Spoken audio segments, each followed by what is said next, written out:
Hi అమ్మ, మీ అందరికీ నమస్కారం. అమ్మమ్మ ముచ్చట్ల ఛానల్కి స్వాగతం. ఈరోజు గోధుమలు, రాగులు, బాదం దీంతో హల్వా చేస్తాను. అది మీకు చూపిస్తాను, చూడండి. పంచదార, యాలకి పళ్ళు, ఇది జీడిపప్పు అందులో వేయడానికి. ఇది పొడి చేయాలి, పొడి చేసి పక్కన పెట్టేసుకోవాలి. ఇది గోధుమలు తొలి రోజు అంటే 2 రోజుల ముందే నానబెట్టేయాలన్నమాట, లేదంటే నానది. ఇది అంతే మొన్న రాత్రి నానబెట్టేసాను. అది నానబెట్టేసేయాల. ఈ కూరలు ఇవి కూడా, రాగులు కూడా ఈ 2 రోజుల ముందు నానబెట్టాలన్నమాట.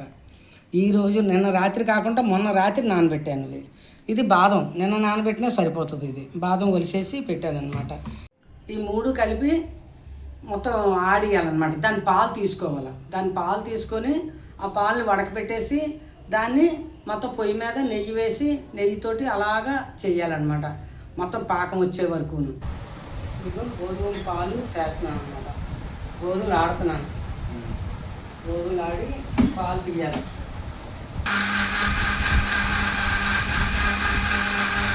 ఇది గోధుమలు ఆడాను, పాలు వచ్చాయి కదా, దీన్ని వడకట్టేసేయాలి. దీనిలోని క్లాత్లో వడకట్టాలన్నమాట. గోధుమలు ఆడేసాను, పాలు తీసాను. ఇలాంటి నెట్లోను కొంచెం పెద్ద నెట్టలో చేస్తే ఈ గోధుమలదంతా కూడా పాలు వచ్చేస్తుంది, పిప్పు పైన వచ్చేస్తుంది అనమాట.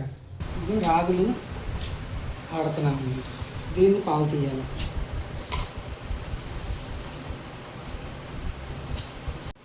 బాదం కూడా ఎక్కువ వేసుకోవచ్చు, పావు వేసుకున్నా పర్వాలేదు. నాకు తక్కువ ఉన్నాయని ఇంకా అలా వేసేస్తున్నాను. దీనిలో వేసేసి ఆడేస్తాను.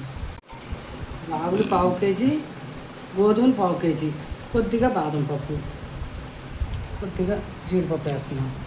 24 గంటలు నానబెట్టాలి. అంటే మొన్న రాత్రి నానబెట్టాను, ఈరోజు చేశాను. 2 రాత్రులు ఒక పగలు ఉంటేనే అది బాగా వస్తుంది.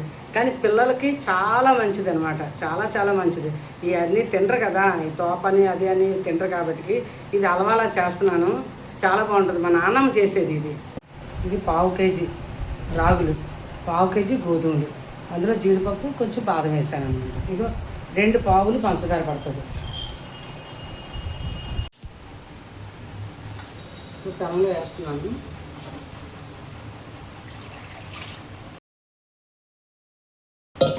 గోధుమల పాలు, ఇవి రాగులు, జీడిపప్పు, బాదం వేసాను కదా అది. ఇవి పంచదార మొత్తం వేసేది, ముందే వేసాను. ఇది అలా కలుపుతూ ఉండాలి.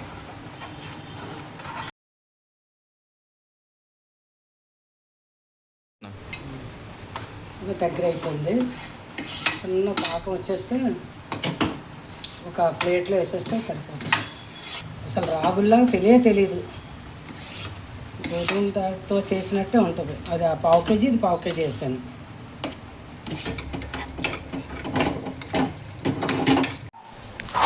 నెయ్యి వేసాను, అలా పాకం వచ్చేసాను. ఈసారి ప్లేట్లో వేసేసుకోండి. హల్వా తయారైపోయింది.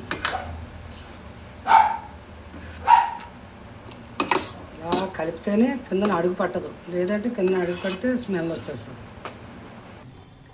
ఈ ప్లేట్కి నెయ్యి రాయాల. నెయ్యి రాసిన తర్వాత దాన్ని అలాగే వేస్తే కొంచెం చల్లారిదాకా అప్పుడు ఫ్రిడ్జ్లో పెట్టాలన్నమాట. చల్లారాక వేస్తున్నాము. ఇదంతా అలా తోడుకుపోద్ది అన్నమాట. జీడిపప్పు వేస్తున్నాము, కొద్దిగా నెయ్యి వేయాలి.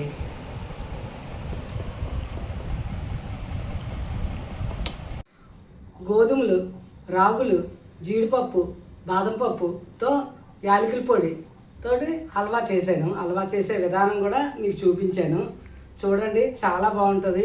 ఇది పిల్లలకు కానీ పెద్దవాళ్ళకి కానీ అందరికీ కూడా బాగుంటుంది. తక్కువ టైంలో చేసుకోవచ్చు. ఎక్కువ టైం ఆడడం వరకే, మనం మిక్సీ ఆడేసామంటే అయిపోయింది. ఇంకా పెనం మీద పెట్టామంటే తోడుకుపోతుంది చక్కగాను. అలాగా దగ్గరుండి చేసుకుంటే అయిపోతుంది. జీడిపప్పు వేసాను, దీనిలో పైన నెయ్యి పడుతుంది, కొద్దిగా నెయ్యి వేయాలి. నెయ్యి కూడా పడుతుంది అనమాట. చాలా బాగుంటుంది. చూడండి ఎంత గట్టిగా అయిపోయిందో హల్వా. చాలా బాగా ఫ్రిడ్జ్లో పెట్టేసరికి మొత్తం హల్వా అంతా గట్టిగా అయిపోయింది. ముక్కలు కోస్తాను.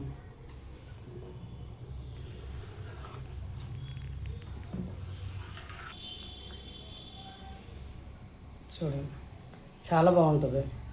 చాలా మంచిది కూడాను, హెల్త్కి చాలా మంచిది. అసలు రాగులు వేసినట్టే లేదు, ఉట్టు గోధుమలతో ఉన్నట్టే. జీడిపప్పు, బాదం, రాగులు, గోధుమలు ముక్కలలా కోసుకొని ఏదైనా ఫంక్షన్కి కానీ పిల్లలకి పుట్టినరోజులకు కానీ దేనికైనా మనం బయట నుంచి తెచ్చుకుంటే కంటే ఇది హెల్తీ కూడా చాలా మంచిది కూడా, ఒంటికి చాలా మంచిది. మన పిల్లలకి పెట్టినా కూడా మనకు తక్కువ ఖర్చుతో అవుతుంది.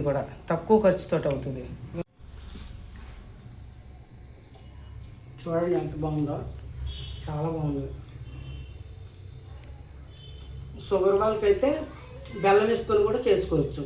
షుగర్ ఉన్న వాళ్ళు తినలేము, ఇది మంచిది కాదు కదా చక్కెర అనేసి అనుకుంటే బెల్లం వేసుకోవచ్చు. బెల్లం వేసుకొని చేసుకోవచ్చు. అరకేజీ బెల్లం, పావు కేజీకి అయితే పావు కేజీకి అరకేజీ బెల్లం పడుతుంది. అదైనా కూడా అది లేదు అంటే కోకోనట్ షుగర్ కూడా వేసుకోవచ్చు. షుగర్ వాళ్ళకి కూడా చాలా మంచిది కదా అది. మెయిన్ గోధుమలు, సోళ్ళు అవి కూడా మంచిదే కాబట్టి ఈ కోకోనట్ షుగర్ వేసుకోవచ్చు, బెల్లం వేసుకొని చేసుకోవచ్చు. ఏదైనా కూడా అందరికీ హెల్తే. అందరూ చూడండి, ఈ అమ్మమ్మకి సపోర్ట్గా ఉండండి. ఈ అమ్మమ్మ ముచ్చట్లకి లైక్ చేయండి, సబ్స్క్రైబ్ చేయండి.